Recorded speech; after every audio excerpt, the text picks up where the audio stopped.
What's up, agents, and welcome back to another division video. Gamescom day 2 has just finished. I'm going to give you all of the juicy details. Don't forget to like, share, comment and subscribe. Let's get straight into it. Started off with Survivors chat with Magnus. As you can see on the screen, we had Leo, Anis, Yannick and Magnus returned to talk about Survivors. So they did the intros at the beginning. We already know who these people are, but it's great to see them all together. I do believe that Alex was in the crowd, which was pretty funny to see as well. But they showed us a few clips. I'll put them up on the screen now, as much as I possibly can find from my recorded footage. And basically it was a lot of chat about putting the snow, how they couldn't do that previously. And then they got on to talking about the White House specific area. And if you remember, we had a finale there once where it was kind of the first time we got to go there and fight. And Yannick talked a bit how they had to frame that because that area wasn't meant to be a combat enabled area. And then they showed the White House now in the snow, what it's going to be like, when it's coming in Survivors, and how that now is going to be a fully combat area. So that was pretty cool to hear from the guys, and that they've managed to overcome all these technical difficulties that they had for years and years and years to be able to basically enable fully volumetric snow in this area. And yeah, to be honest, it just looked really, really good. They did give a few other nice hints and tips about how survival actually plays.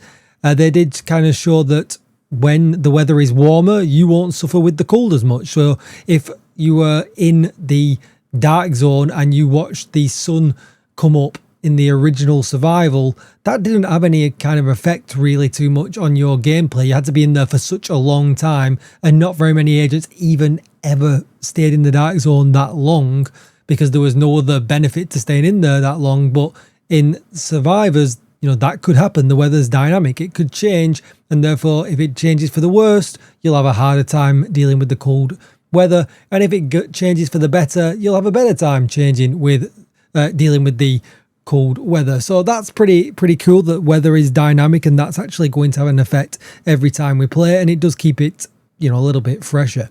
They did talk about how NPCs will have a harder time seeing you in the snow as well. If the snow is particularly bad, you'll have a hard time fighting. You know, you're impaired just as much as they are, and that's important because it often feels a little bit lopsided when that situation happens. With like a sandstorm, for instance, they still feel as accurate, but we can't see them, so that is pretty good.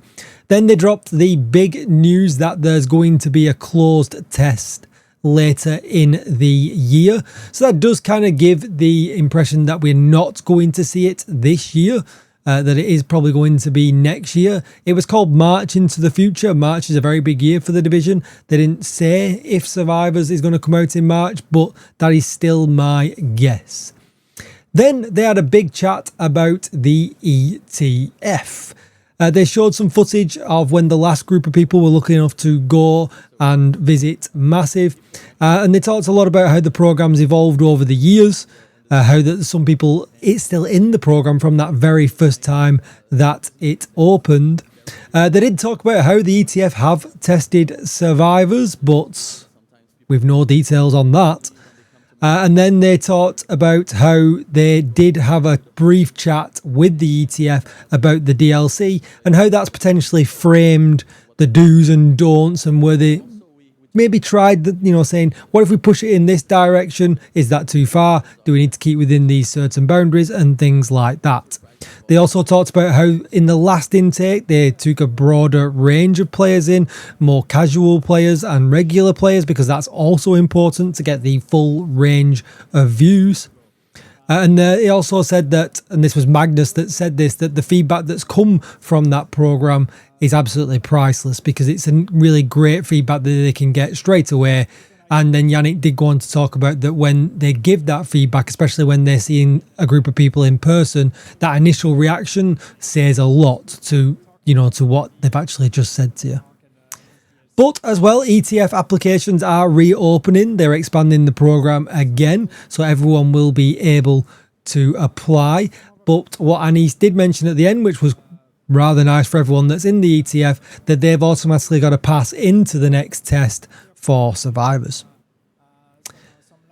Then Yannick talked a little bit about year 7, how it was a huge success. Obviously, Battle for Brooklyn and things like that all went very, very well. And when year 8 came around, they wanted to build on that. They wanted to try and expand. They wanted to try and do more. And then they wanted to try and do new things.